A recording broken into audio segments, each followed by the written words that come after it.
ఆ! రేవంత్ రెడ్డి పరిపాలన ఎట్లా అనిపిస్తుందండి? ఆటో వాళ్ళది మొత్తము అంటే అసలు బతకలేకపోతున్నారు ఆటో వాళ్ళు. హ్మ్. ఆ!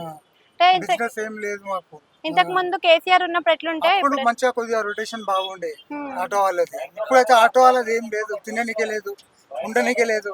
అసలు ఏమి లేదు అసలు ఫ్యూచరే లేదు ఆటోది. అలా కేసీఆర్ ఉన్నప్పుడు ఎంత సంపాదిస్తుంటే ఇప్పుడు ఎంత సంపాదిస్తుంది? కేసీఆర్ ఉన్నప్పుడు ఒక సంపాదిస్తుంటే 1000, 1200 సంపాదిస్తుంటుంది. ఇప్పుడు అసలు ఒక 500, ఒక 300 అయితలేదు. అంటే అన్ని ఖర్చులు పోను వెయ్యి. అన్ని ఖర్చులు పోగా ఒక 700-800 మిగులుతుండే అప్పుడు. కేసీఆర్ ఉన్నప్పుడు. అప్పుడు ఆ, ఇప్పుడైతే అసలు ఇప్పటివరకు ఒక రూపాయి చేయలేదు. ఆ, వచ్చి 3 గంటలు అవుతుంది. ఆ, గోళీ చేయలేదు ఇంతవరకు. ఆ. ఇప్పుడు రెంట్ ఎట్లానా మరి? రెంట్ నాది 7000 రెంట్ నాది. ఆ, మళ్ళీ కరెంట్ బిల్ సపరేట్, ఇవన్నీ మళ్ళీ ఇంట్లో. అంటే ఆటోకి ఉంటది కదా రోజుకి ఇంత అని ఉంటది. అదే ఆటోకి ఉంటది కానీ అసలు కొట్టేడు తక్కువ ఉంది ఆడోళ్ళు. మళ్ళీ ఈ టూ వీలర్ వచ్చేసింది.